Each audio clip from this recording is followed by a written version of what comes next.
Mari kita bersatu di dalam doa. Seperti puji-pujian yang baru kami pujikan, ya Allah, kami mau menikmati Engkau. Kami mau mengucap syukur kepada Engkau terlebih dahulu. Karena ketika kami boleh ibadah di tempat ini, itu bukan karena kehebatan kami. Itu bukan karena kemampuan kami untuk kami boleh datang ke tempat ini. Semua hanya karena kemurahan-Mu. Semua hanya karena cinta kasih-Mu di dalam setiap kehidupan kami. Ada begitu banyak pergumulan di dalam hidup kami. Ada begitu banyak keberdosaan kami. Namun Engkau telah menyelamatkan kami. Engkau terus memelihara kehidupan kami. Oleh karena itu Tuhan, biarlah kami boleh datang dengan motivasi yang benar ketika kami beribadah kepada Engkau. Kami boleh memuji Engkau, kami boleh menyembah Engkau, kami boleh mengenal Engkau sebagai Allah pencipta kami. Kami boleh mengenal Engkau sebagai Allah yang menebus dosa-dosa kami. Kami boleh mengenal Engkau sebagai Allah yang terus memelihara kehidupan kami. Tuhan, ini kami mau belajar kebenaran firman-Mu. Engkau yang menolong setiap kami ketika kami boleh belajar kebenaran firman-Mu. Roh Kudus-Mu yang akan terus memeteraikan, berbicara kepada setiap kami. Berbicaralah Tuhan, karena kami siap untuk mendengar. Di dalam nama Tuhan Yesus Kristus, kami berdoa dan mengucap syukur. Amin. Shalom, selamat pagi Bapak Ibu yang dikasihi Tuhan. Ya, bersyukur kalau bulan Mei yang lalu saya boleh hadir ke tempat ini, kemudian hari ini dengan penginjil yang sudah Tuhan sediakan bagi kita, sudah hadir bersama-sama dengan kita mulai bulan Juli yang lalu, penginjil Rusli. Yang waktu bulan Mei, beliaunya belum bersama-sama dengan kami ya Bapak Ibu. Nah, menarik hari ini kita akan bersama-sama belajar firman Tuhan dengan suatu tema menghidupi iman yang sejati. Dari Lukas pasal 11 ayat 37 hingga ayat yang ke-44 Bapak Ibu. Lukas pasal 11 ayat 37 hingga ayat yang ke-44. Kita akan coba untuk baca, saya akan coba bacakan untuk kita sekalian Bapak Ibu, karena saya memakai Alkitab bahasa Indonesia yang terjemahan edisi baru, jadi ada beberapa yang agak berlainan gitu ya, tapi nggak apa-apa, bukan beda, bukan salah, tetapi kita boleh belajar bersama-sama gitu ya. Maka dari itu saya akan bacakan untuk kita sekalian dari Lukas pasal 11 ayat 37 hingga ayat yang ke-44. Lembaga Alkitab Indonesia memberikan judul Yesus mengecam orang-orang Farisi dan ahli-ahli Taurat. Ketika Yesus selesai mengajar, seorang Farisi mengundang dia untuk makan di rumahnya. Ia masuk ke rumah itu lalu duduk makan. Orang Farisi itu heran melihat bahwa Yesus tidak mencuci tangannya sebelum makan. Lalu Tuhan berkata kepadanya, "Hai orang-orang Farisi, kamu membersihkan bagian luar dari cawan dan pinggan, tetapi bagian dalammu penuh rampasan dan kejahatan. Hai orang-orang bodoh, bukankah Dia yang menjadikan bagian luar, Dia juga yang menjadikan bagian dalam? Tetapi berikanlah isinya sebagai sedekah dan sesungguhnya semuanya akan menjadi bersih bagimu. Namun celakalah kamu, hai orang-orang Farisi, sebab kamu memberi persepuluhan dari min, inggu, dan segala jenis sayuran, tetapi kamu mengabaikan keadilan dan kasih terhadap Allah. Hal-hal tersebut harus dilakukan tanpa mengabaikan yang lainnya. Celakalah kamu, hai orang-orang Farisi, sebab kamu suka duduk di tempat terdepan, di rumah ibadat, dan suka diberi hormat di pasar. Celakalah kamu, sebab kamu sama seperti kubur yang tidak memakai tanda. Orang-orang yang berjalan di atasnya tidak mengetahuinya. Sampai sedemikian jauh pembacaan firman Tuhan. Bersyukur kita yang membaca, kita yang merenungkan, apalagi kita yang diberi kemampuan oleh Allah Roh Kudus untuk kita boleh melakukan firman itu di dalam kehidupan kita sehari-hari. Bapak Ibu, saya akan memulai firman Tuhan pada pagi hari ini dengan suatu pertanyaan Bapak Ibu.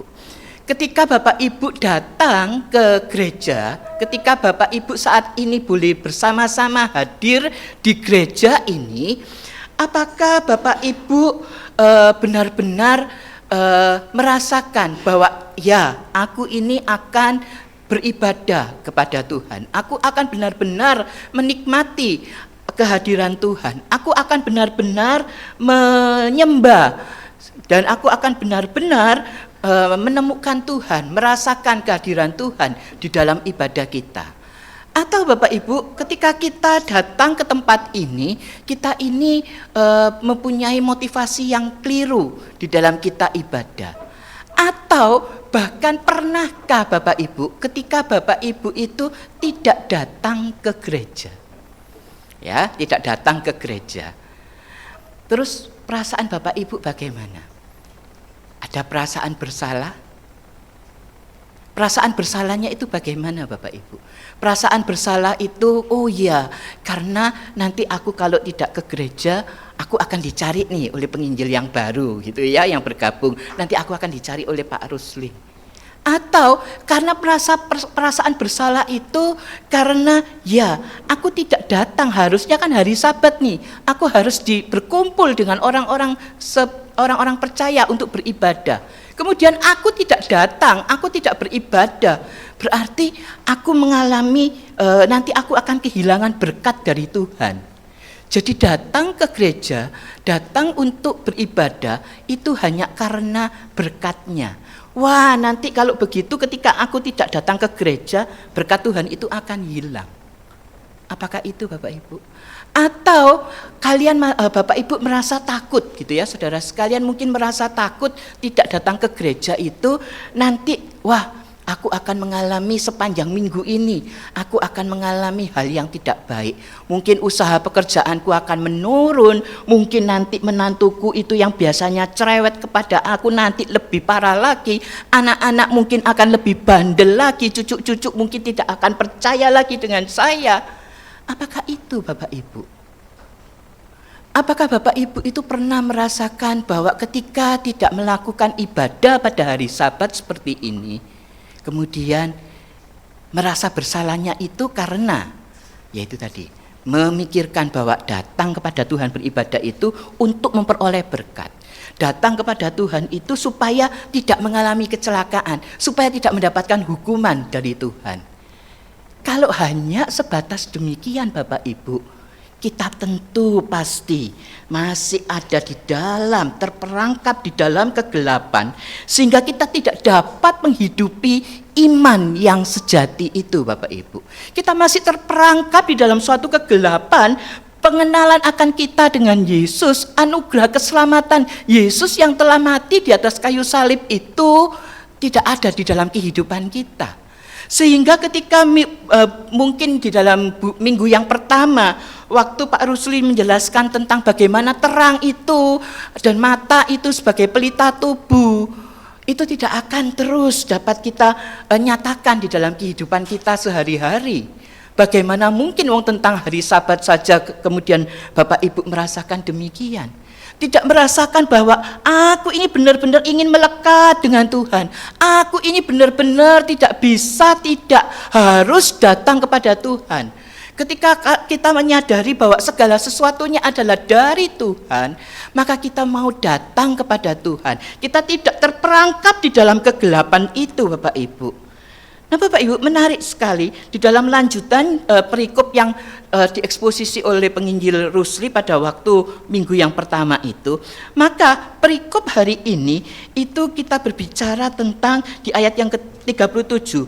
Itu kita berbicara ketika Yesus selesai mengajar, dikatakan seorang Farisi mengundang dia untuk makan di rumahnya. Bapak Ibu yang dikasihi Tuhan, siapa kalau begitu orang Farisi ini?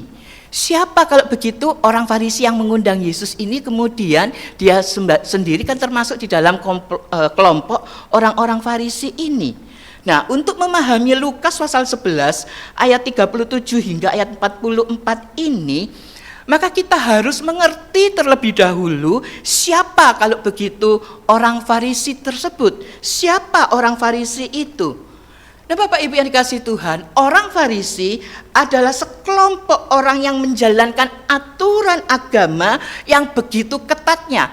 Hanya menjalankan aturan-aturan agama secara ketat. Bolehkah Bapak Ibu kita ini ngomong, wah kalau begitu aku nggak boleh absen di dalam ibadah? Tentu saja boleh. Bolehkah kita ini tidak bersaat teduh gitu ya? Atau bolehkah, haruskah kita ini selalu setiap hari bersaat teduh, menjalankan kemudian pembacaan firman, kemudian kita bersekutu, kemudian kita beribadah? Tentu saja jawabannya adalah boleh dan harus itu setiap minggu, harus itu setiap hari kita membaca Alkitab kita, harus itu kita setiap hari memuji Tuhan. Namun pertanyaannya, bisakah kita salah dan tidak menjalankannya? Pertanyaannya itu Bapak Ibu, bisakah kita ini salah di dalam melakukan ibadah itu? Seperti yang tadi saya katakan, ketika kita ibadah, motivasi kita keliru. Ketika kita melakukan saat teduh, kita motivasi kita keliru. Ketika kita enggak melakukan saat teduh, ya memang kadang hati kita itu enggak enak. Tetapi enggak enaknya bukan karena kemudian kita tidak saat teduh, kemudian kita akan mengalami nasib yang atau hal-hal yang naas terus, kecelakaan menimpa kita dan sebagainya. Bukan Bapak Ibu.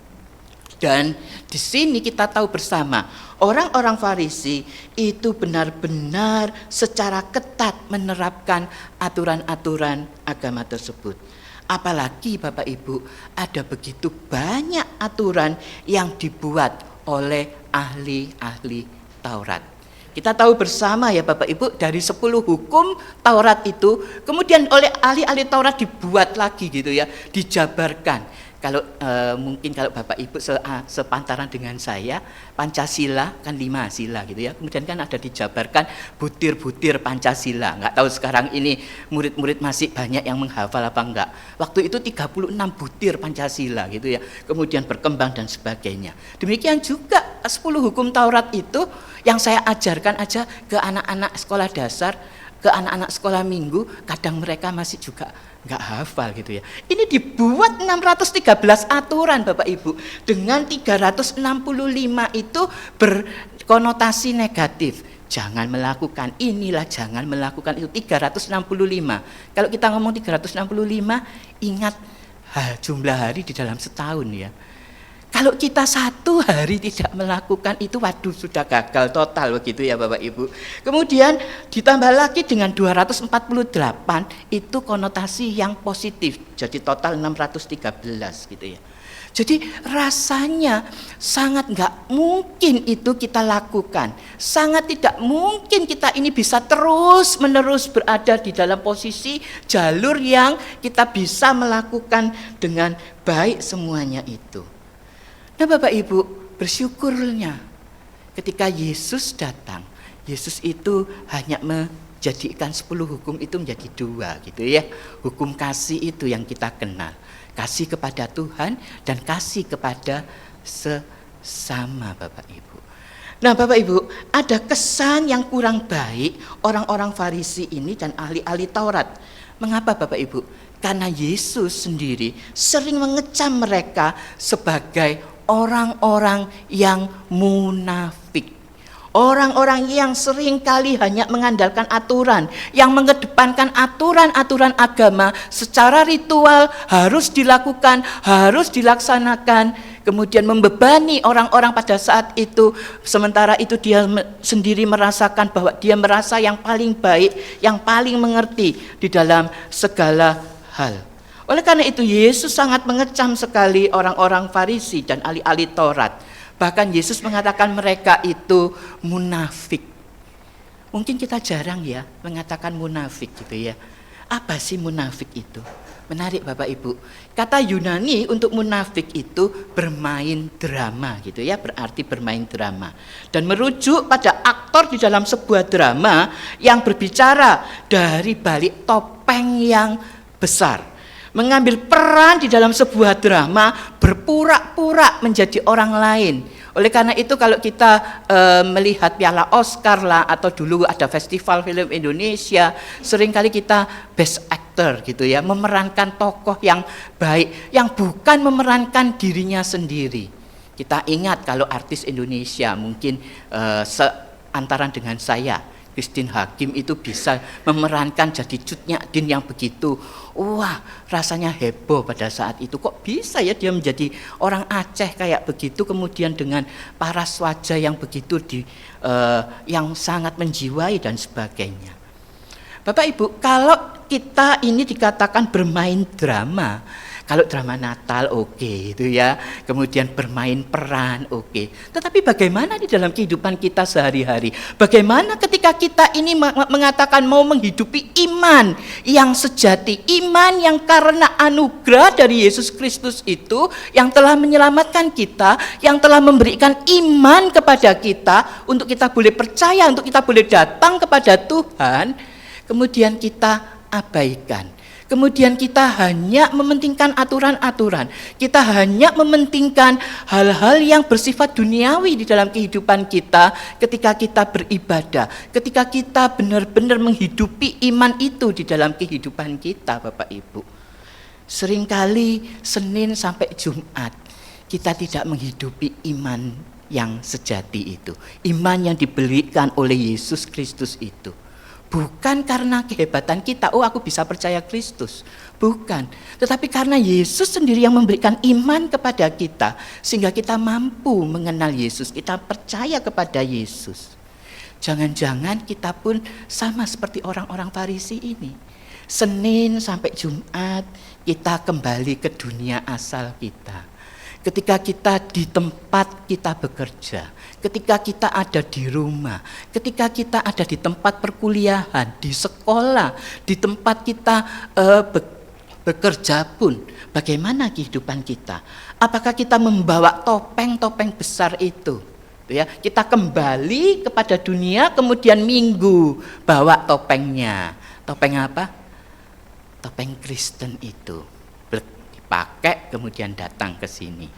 Oh enggak kok, aku enggak hanya Minggu toh, hari Rabu aku juga persekutuan. Aku ada persekutuan komsel dan sebagainya. Jangan-jangan ketika komsel langsung pakai topeng itu, Bapak Ibu.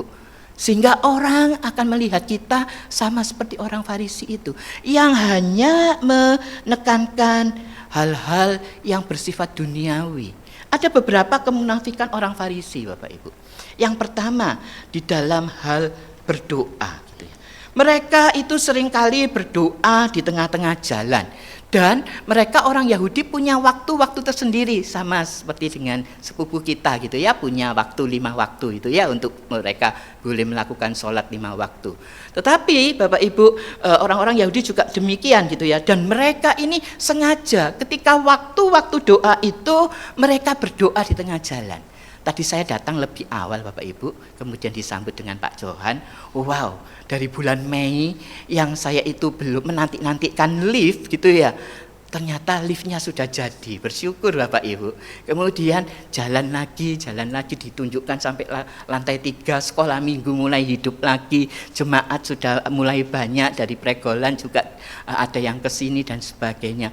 Dan menarik lagi Bapak Ibu, kalau kita lihat ke sebelah kanan Bapak Ibu gitu ya, Pakuwon Mall ini akan, PCM ini akan bertambah gitu ya, PCM 3 gitu ya.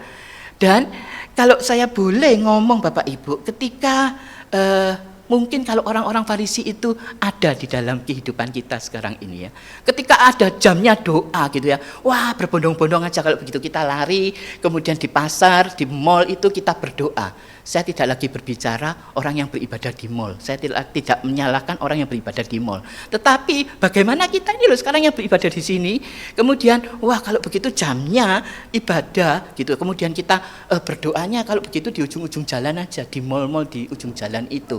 Supaya apa? Supaya menarik, supaya orang-orang terlihat untuk datang.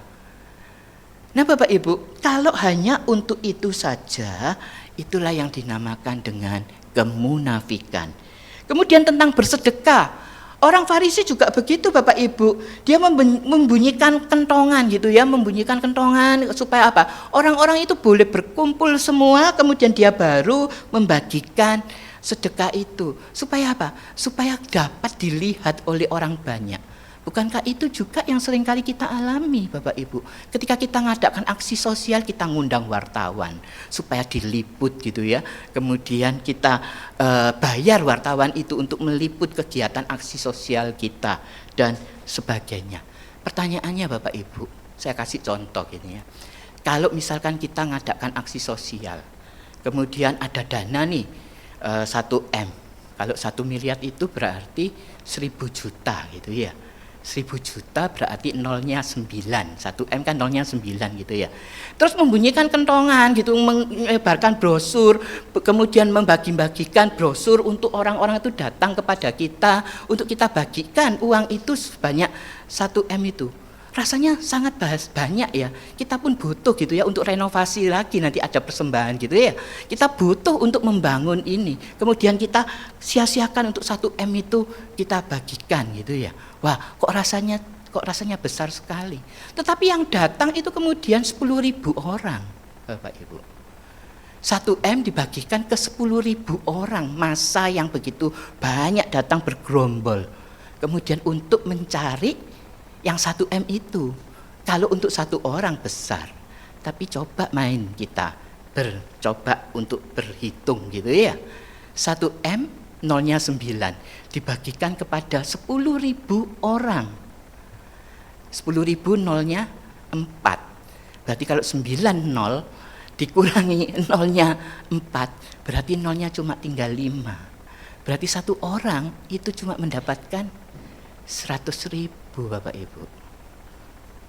Saya pernah juga datang gitu ya, ada kaitannya dengan cap gomek gitu ya, wali kota di Kota Madya Surabaya. Itu kan begitu banyak membagikan gitu ya, orang-orang dari ya agama-agama tertentu dikasih brosur, disuruh datang dan sebagainya. Kemudian di sana ya ada goodie bag-nya. Kemudian ada apa lagi? Memang ada lontong cap gomeknya yang dibagikan gitu ya. Waduh, habisnya begitu banyak, saya yakin habis banyak Bapak Ibu. Tetapi tujuannya apa? Tujuannya apa? Supaya dikenal. Supaya apa? Supaya kemudian orang itu mengenal yang melakukan ini siapa gitu ya. Kemudian ada rasa perasaan, waduh kok aku nggak seneng ya, kok ada rasa berpanas-panasan untuk saling dorong untuk mendapatkan ya lontong cap gomek itu. Kemudian mereka harus rebutan, kemudian harus ada yang bertengkar, kemudian ada yang harus berpura-pura gitu ya untuk menjadi orang Tionghoa gitu ya, dengan berpakaian dan sebagainya.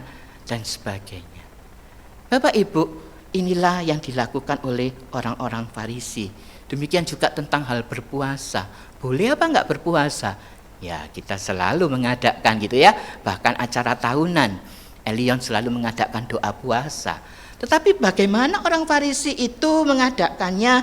Dia tidak mengintrospeksi diri, dia tidak, waktu berpuasa itu tidak mendekatkan diri kepada Tuhan. Makanya Bapak Ibu bersyukur kalau gereja ketika ada doa puasa menyediakan gitu ya renungan doa puasanya, bagaimana kita diatur untuk berdoanya, kemudian kita dikatakan kemudian kita boleh bersama-sama belajar kebenaran firman Tuhan setelah setelah buka puasa itu.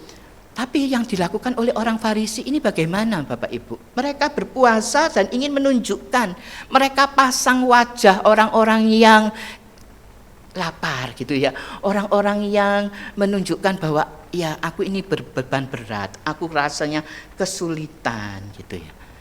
Nah Bapak Ibu, kalau kita lihat sebenarnya pada awalnya orang-orang Farisi dan ahli Taurat itu memang baik gitu ya, mereka benar-benar mati-matian untuk mengembalikan keajaran Taurat yang murni gitu ya, terutama kepada orang-orang Yahudi yang kawin campur karena mengalami masa pembuangan di Babel itu, kemudian ada kawin campur dan sebagainya, sehingga ajaran-ajaran mereka itu menjadi campur baur.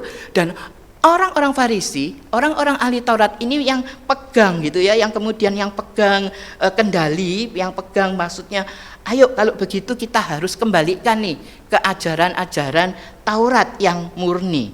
Saking lamanya Bapak Ibu, kemudian diberikan oleh pemerintah kerajaan Romawi pada saat itu, di mana agama itu juga diatur oleh pemerintahan, masuk di dalam pemerintahan, maka mereka ini lama-kelamaan, khususnya hari ini kita berbicara tentang orang Farisi ini, merasa apa?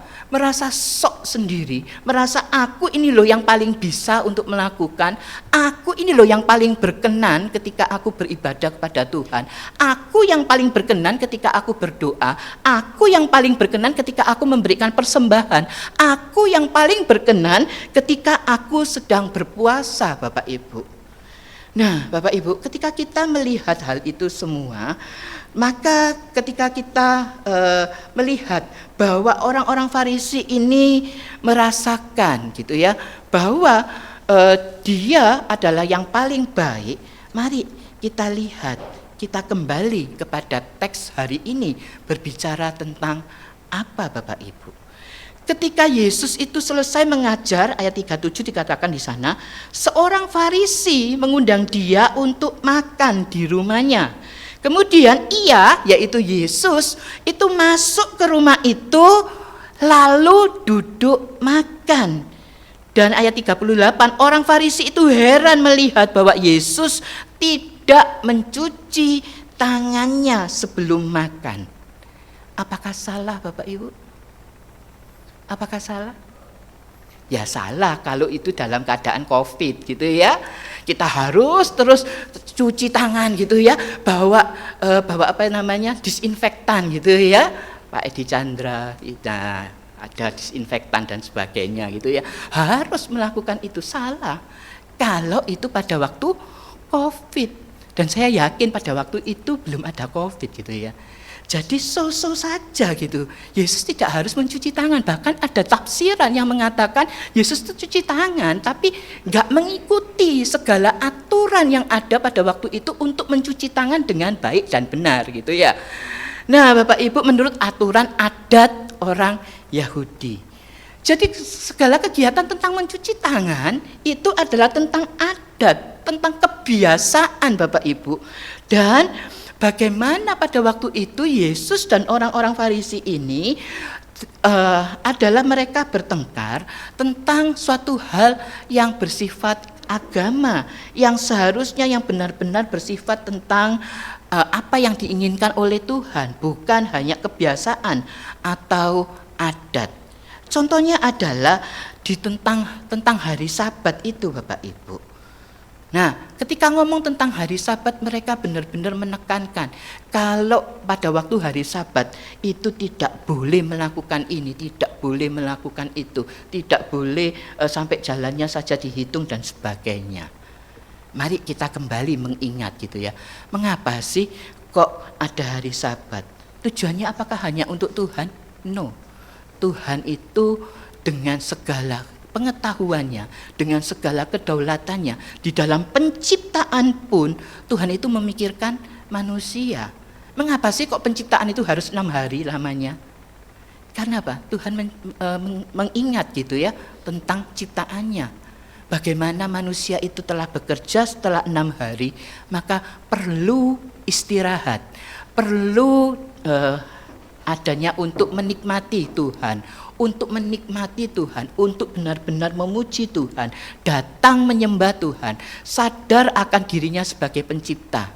Oleh karena itu kita kembali, ketika Bapak Ibu datang ke tempat ini, apa motivasi Bapak Ibu? Apakah benar-benar untuk bodon ibadah, untuk kita boleh menyembah Tuhan, atau hanya untuk pamer? Wah, aku hari ini kebetulan nih aku lagi khotbah, kemudian aku pamer nih, aku lagi ngelit gitu ya, kelirin tadi. Wah, karena itu aku ingin pamer gitu ya. Atau apa Bapak Ibu, memainkan musik, singer dan sebagainya. Nah, Bapak Ibu, ternyata bukan itu semua. Kita mau datang kepada Tuhan, kita mau beristirahat, kita mau datang kepada Tuhan menyembah, ingat akan penciptanya. Bapak Ibu, ada 4 hal gitu ya yang menarik tentang Sabat. Yang pertama, mungkin kita ini mengatakan hari Sabat kan istirahat. Ada yang tidak bekerja, kemudian kita beribadah gitu ya. Kemudian yang menarik lagi, ada yang ya karena hari Minggu itu pasar Atom rame, pasar Kapasan rame. Sekarang pasar Kapasan sepi ya. Cik Mimi, pasar Kapasan sepi ya. Nah, mungkin mall rame. Gak bisa kalau begitu. Aku gak bisa untuk habis beribadah, ya aku akan bekerja kembali. Aku akan buka toko gitu ya dan sebagainya. Atau yang parah begini, wah aku mementingkan bekerja nih gitu ya daripada aku beribadah. Waduh, ibadahnya kok jam setengah 10 gitu ya. Padahal pasar Atom itu bukanya jam 10. Nah kita pengusaha mungkin yang ada di pasar Atom kemudian waduh terlambat, mendingan aku nggak beribadah deh kalau begitu. Aku maunya cuma hanya bekerja saja. Dan yang lebih parah lagi, nggak bekerja ya nggak ibadah gitu ya. Jadi benar-benar ya wis diabaikan saja Sabat itu Bapak Ibu. Bagaimana Bapak Ibu tentang Sabat ini? Mereka orang-orang Farisi ini melakukan secara ketat, secara hanya seremonial, hanya kemudian upacara ritual-ritual belaka. Mereka benar-benar beribadah itu hanya seremonial. Sehingga banyak sekali kan ketika kita pulang dari gereja, waduh aku gak mendapatkan apa-apa kayaknya. Sering bukan kita mendengarkan itu Bapak Ibu? Waduh WL-nya tadi itu lo fales suaranya, gak pas, musiknya lo balapan kalau gitu.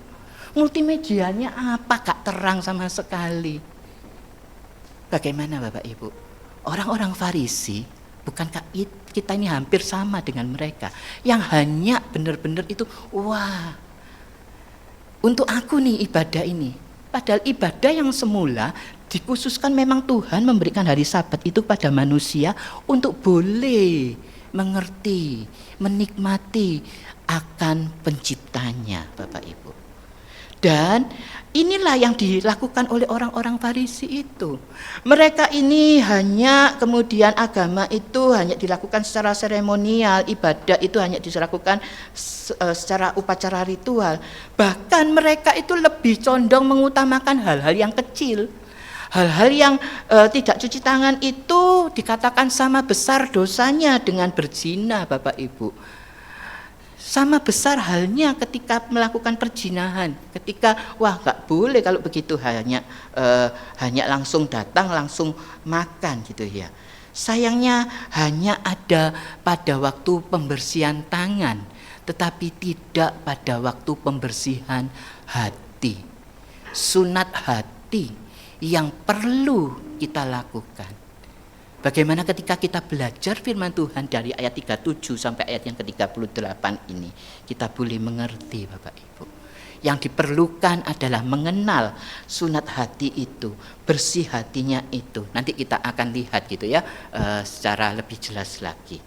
Nah Bapak Ibu kembali lagi, ketika orang Farisi itu hanya mengadakan kebiasaan tentang adat, dan padahal yang lebih diutamakan pada waktu itu adalah Yesus inilah lebih mengutamakan tentang doktrinal, tentang masalah agama.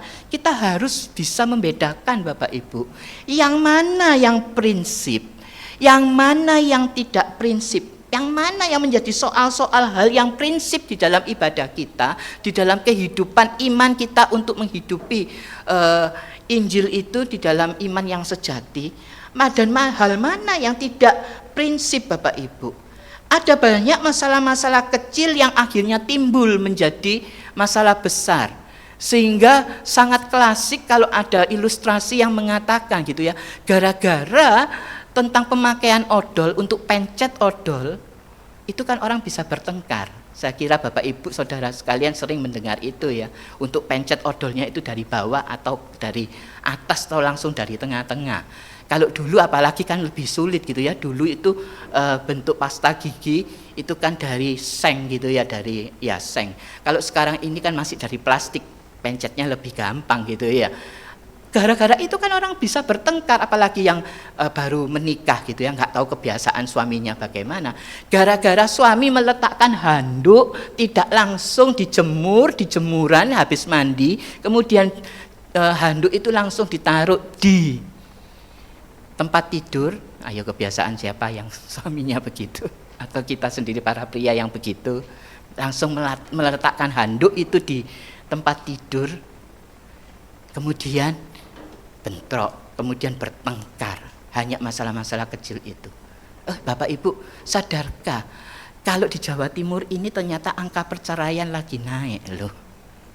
Sementara angka pernikahan, bulan September biasanya banyak yang menikah gitu ya. Ternyata angka pernikahan semakin menurun Bapak Ibu.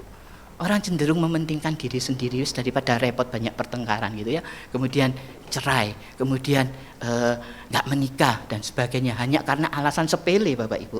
Oleh karena itu Bapak Ibu, kita harus benar-benar membedakan mana yang prinsip, mana yang nggak prinsip. Di gereja gara-gara warna gorden gitu ya, mungkin ada yang nggak setuju nih. Biasanya kan ini ada nggak putih begini gitu ya. Kemudian terjadi pertengkaran. Bersyukur di Laguna ini nggak ada pertengkaran ya Pak. Pak Johan, nggak ada pertengkaran kan.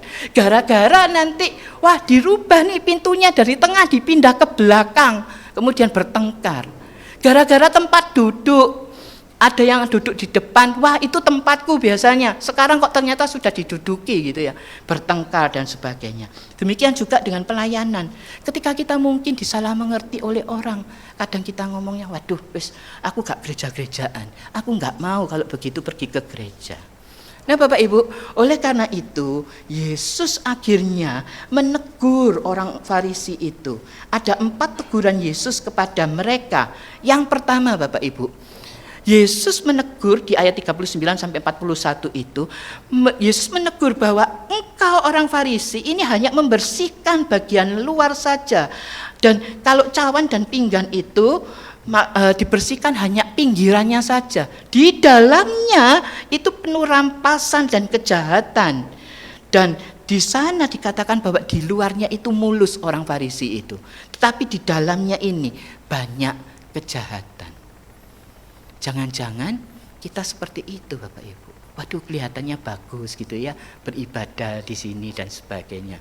Tetapi bagaimana dengan hati kita yang keluar dari dalam hati kita itu? Bapak Ibu, saya masih ingat ketika saya masih kecil, saya sampai sekarang masih senang dengan memelihara hewan Bapak Ibu.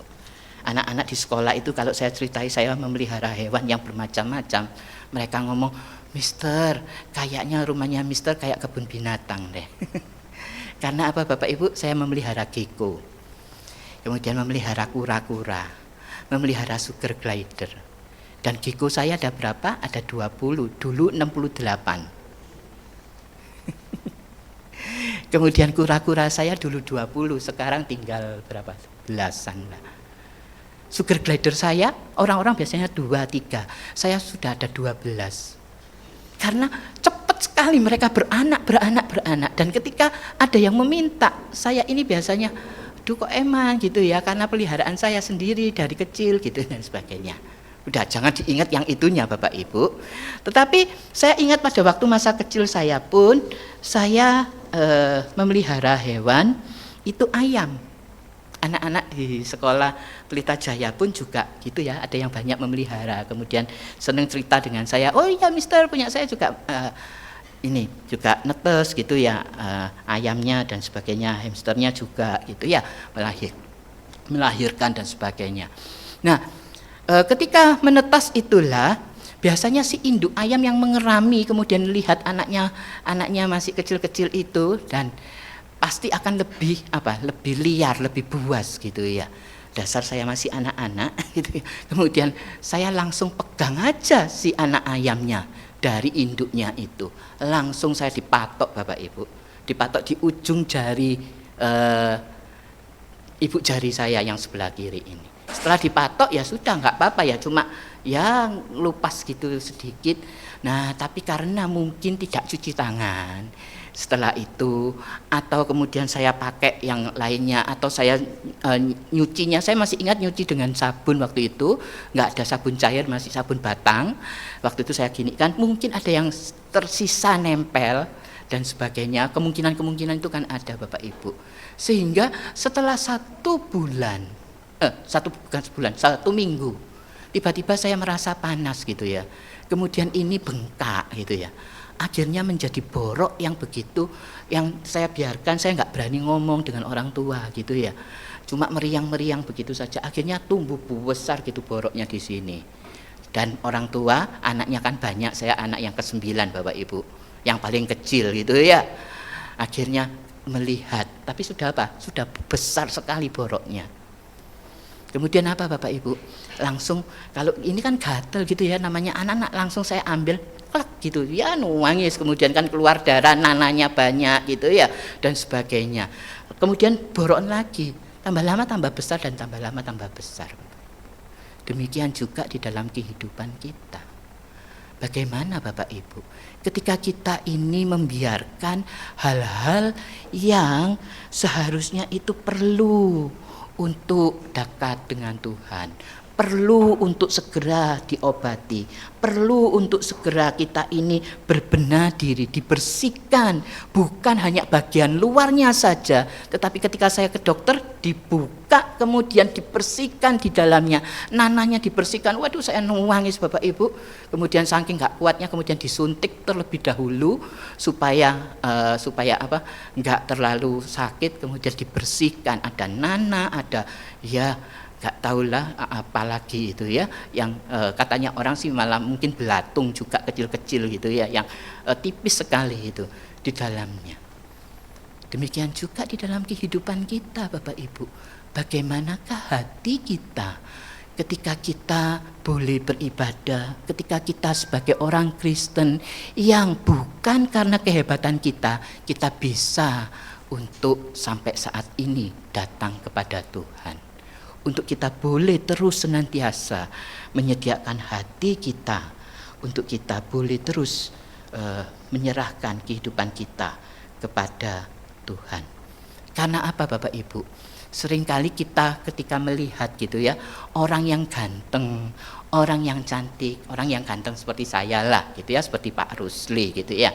Maklum nggak ada yang ini Bapak Ibu, nggak ada yang memuji saya yang ganteng gitu ya, saya puji sendiri gitu ya. Biasanya apa? Ketika kita ngomong orang ganteng itu atau orang cantik gitu ya. Tetapi ketika kita melihat kelakuannya yang buruk, waduh pasti kita langsung ngomong, waduh eman ya ganteng-ganteng serigala gitu ya. Atau waduh cantik sekali tapi kok, wah ketika kita ngomong cantik sekali tapi kok kelakuannya gitu ya, cerewetnya atau apanya. Karena apa Bapak Ibu? Kalau kita melihat itu keluar dari dalam hati, meskipun parasnya tidak cantik, parasnya enggak ganteng, pasti akan menyenangkan gitu ya, inner beauty gitu ya, yang akan keluar selalu di dalam kehidupan kita. Hati yang terus terpaut dengan Tuhan, genuine heart, hati yang benar-benar sejati ketika kita boleh menghidupi iman kita percaya kepada Tuhan itu. Kemudian Bapak Ibu yang kedua, Yesus sangat mengecam tentang memberikan persepuluhan. Padahal persepuluhan ini kalau kita lihat di ayat 42, menarik gitu ya. Tadi kalau saya bacakan di ayat yang 42, Bapak Ibu perhatikan, memberikan persepuluhan dari min. Kalau yang terjemahan yang terbaru ini min namanya gitu ya. Kalau di tempat Bapak Ibu selasih gitu ya.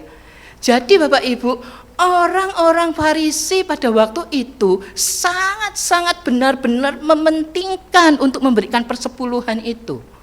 Bukan saja hewan ternaknya atau apapun, tetapi istilahnya ya kalau boleh saya ngomong persepuluhan yang remeh gitu ya. Dalam arti biji-bijian, sayur-sayuran itu benar-benar dihitung.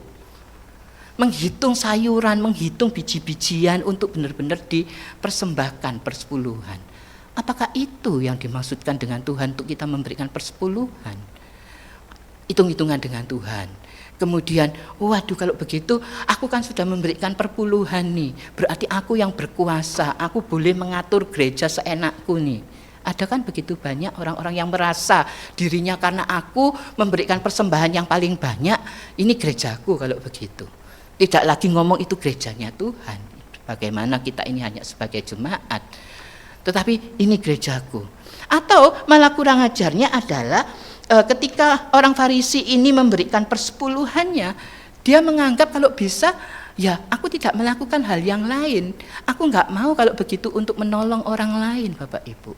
Ada begitu banyak alasan orang tidak memberikan perpuluhan hanya karena apa? Waduh, habis uangku aku sudah untuk memberikan bantuan untuk pertolongan dan yang lainnya. Jelas bukan itu yang dimaksudkan oleh firman Tuhan Bapak Ibu. Ketika kita memberikan persepuluhan yang harus dilakukan, dan yang lain itu jangan diabaikan. Untuk menolong orang, untuk persembahan syukur, untuk persembahan iman, ya tetap harus dilakukan Bapak Ibu. Bukan berarti kemudian kita mempersembahkan persepuluhan, kita boleh mengatakan, ya yang lainnya aku nggak perlu. Sebagai apa? Istilahnya nyogok lah kepada Tuhan. Tuhan, aku sudah berikan persepuluhan ya. Gak apa-apa kalau begitu, aku kalau kemudian berbuat dosa. Gak apa-apa kalau begitu, wis aku gak ikut di dalam ibadah. Gak apa-apa kalau begitu, aku gak perpuluhan. Penting kan, gak apa-apa kalau begitu, aku tidak ikut di dalam pelayanan. Yang penting kan aku sudah bayar.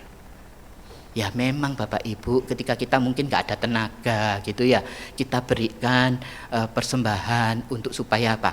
Gereja bisa secara operasional melakukan sebagainya. Tetapi tidak meniadakan satu yang diperintahkan Tuhan, meniadakan satu hal lainnya yang diperintahkan oleh Tuhan Bapak Ibu. Seringkali kita kan begitu ya. Hanya karena alasan tertentu kita kemudian membatalkan, termasuk di dalam memberikan perpuluhan. Pertanyaannya, bagaimanakah dengan perpuluhan kita hari ini? Tapi ingat Bapak Ibu, ketika kita ngomong perpuluhan, ada persembahan iman, ada persembahan untuk operasional, ada persembahan untuk nanti mungkin akan ada pembangunan di tempat ini, tetap harus kita lakukan Bapak Ibu. Sementara itu di rumah kita masih perlu mencicil angsuran rumah, perlu mencicil angsuran mobil, asuransi, biaya listrik dan sebagainya. Minta hikmat Tuhan supaya kita boleh mengelola sebagai pengelola harta yang Tuhan percayakan kepada kita untuk berkenan di hadapan Tuhan. Bukan berarti meniadakan. Orang tua sakit dibiarkan gara-gara karena wah aku mau memberikan perpuluhan nih, wah aku ingin membangun gereja, sementara orang tua yang sakit dibiarkan mati. No Bapak Ibu. Sementara anak-anak perlu pendidikan, kemudian kita nggak mau untuk menyekolahkan mereka. No Bapak Ibu. Satu dilakukan, yang lain bukan berarti ditiadakan. Itu yang terus harus kita ingat. Dengan hati yang penuh permohonan kepada Tuhan. Tuhan beri aku kesanggupan untuk mengelola harta benda yang telah Tuhan percayakan kepada kita. Yang ketiga Bapak Ibu, ternyata Yesus juga mengecam kegila hormatan orang-orang Farisi di ayat 43. Mereka suka duduk di tempat terdepan. Supaya apa? Supaya dihormati orang. Bapak Ibu, suatu kali saya sudah lama gak ketemu dengan mahasiswa STTIAA. Saya alumni juga S2-nya STTIAA. Kemudian dia tiba-tiba saja nelpon, sombong ya Pak, Natal yang baru lalu saya duduk di baris yang keempat atau kelima. Bapak kan duduk di baris yang kedua toh. Sombong, hamba-hamba Tuhannya Elion sombong-sombong ya, harus duduk di depan. Bapak Ibu, bukan itu maksudnya untuk harus duduk di depan gitu ya. Saya tadi datang ya harus duduk di depan. Supaya apa Bapak Ibu? Supaya ya dapat dicontoh juga gitu loh. Ketika kita beribadah ya cari tempat yang nyaman bagi engkau untuk menikmati Tuhan. Bukan karena untuk sombong. Tetapi orang Farisi ini sebaliknya Bapak Ibu. Memang dia sengaja datang untuk duduk ke depan ini supaya apa? Supaya untuk dihormati oleh orang gitu ya, supaya mereka ini dapat momennya untuk orang-orang itu melihat, oh dia datang untuk beribadah Bapak Ibu. Bagaimanakah di dalam kehidupan kita? Jangan-jangan ketika kita ada orang yang tadi saya katakan, orang yang duduk di tempat saya, misalkan saya biasanya duduk di sana, kemudian Pak Thomas sama Cik Sulis biasanya selalu di sana ya seingat saya. Kemudian langsung aja datang yang lainnya, kemudian duduk di tempat itu. Kemudian bertengkar dan sebagainya. Apakah itu Bapak Ibu? Bagaimana kita ini mau untuk saling memberikan hormat terlebih dahulu? Ya mungkin di gereja lah bisa gitu ya. Ya coan, good morning atau shalom. Seringkali saya ngajarkan Bapak Ibu karakter damai sejahtera gitu ya.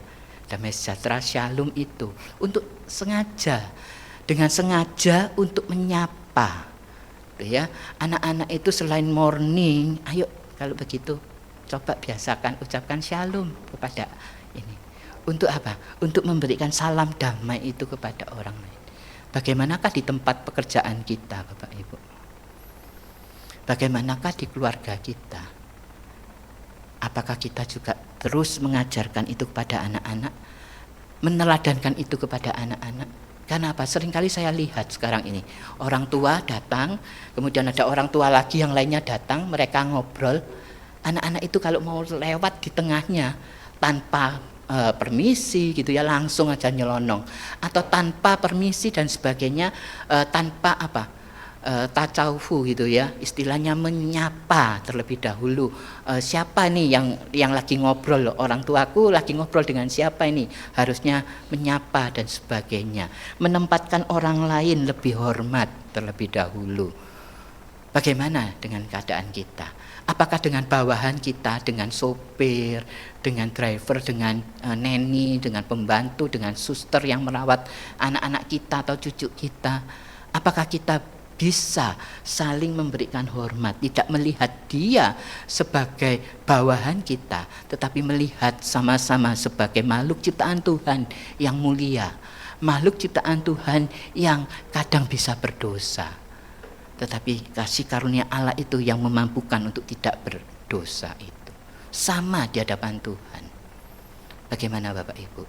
Mari ketika kita pulang dari gereja, ketemu dengan orang-orang yang ada di sekitar kita, orang-orang yang kadang kita anggap sebagai bawahan kita, ayo sapa mereka, ayo manusiakan mereka.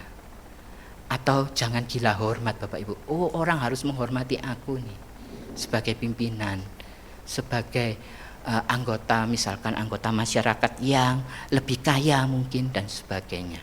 Mari Bapak Ibu, kita boleh terus membawa Injil Tuhan itu, karena orang akan melihat gitu ya, siapa sih lu, bagaimana keadaanmu. Nah, di dalam kehidupan kita bermasyarakat, orang akan gampang gitu ya untuk menanyakan bagaimana sih keadaan rumah tangganya si A ini kepada siapa? Kepada driver. Kepada siapa? Kepada neninya, kepada susternya itu. Bagaimana keadaan orang ini? Pasti dia lebih banyak mengetahui karena selalu bersama-sama dengan kita. Bukan karena selalu bersama-sama dengan kita kemudian dia mengerti kebobrokan kita. Mari kita ubah. Justru dia bersama-sama dengan kita, kesempatan bagi kita untuk melihatkan hati yang bersih itu, hati yang benar-benar mengasihi sesama, hati yang dilandasi dengan penuh ucapan syukur karena Tuhan telah memberikan iman kepada kita, percaya kepadanya. Yang terakhir Bapak Ibu, mereka seperti kubur yang tidak memakai tanda. Menarik Bapak Ibu, kuburan pada waktu itu memang harus ada tandanya supaya orang tahu itu bahwa kuburan. Orang itu supaya tidak berjalan di atasnya. Mengapa?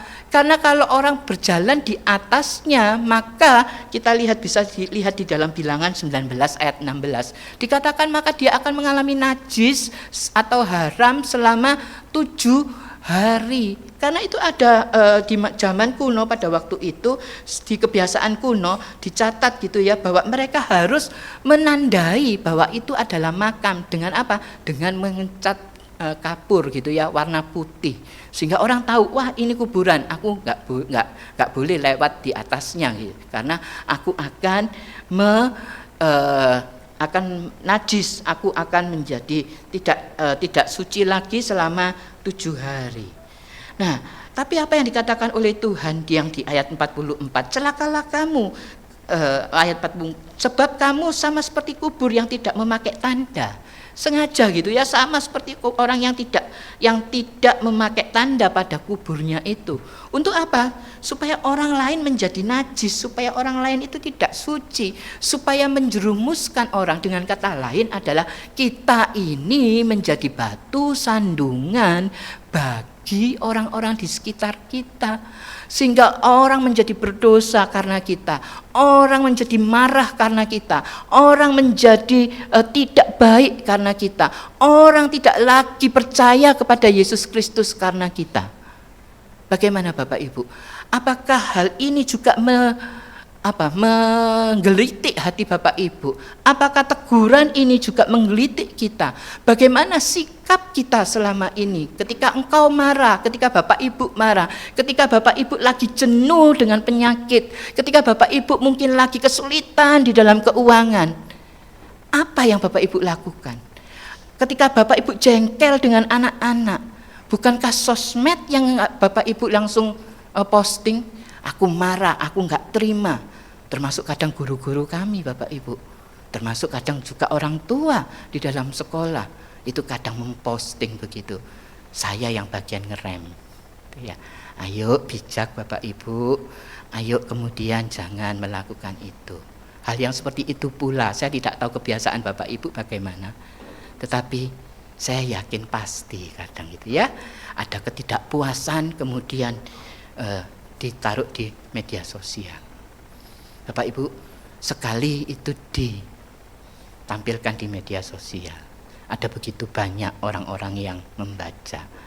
Lebih baik kan hasil perenungan kita nih, saat teduh kita nih apa hari itu, kita tampilkan, daripada kita mengeluh di sosial media.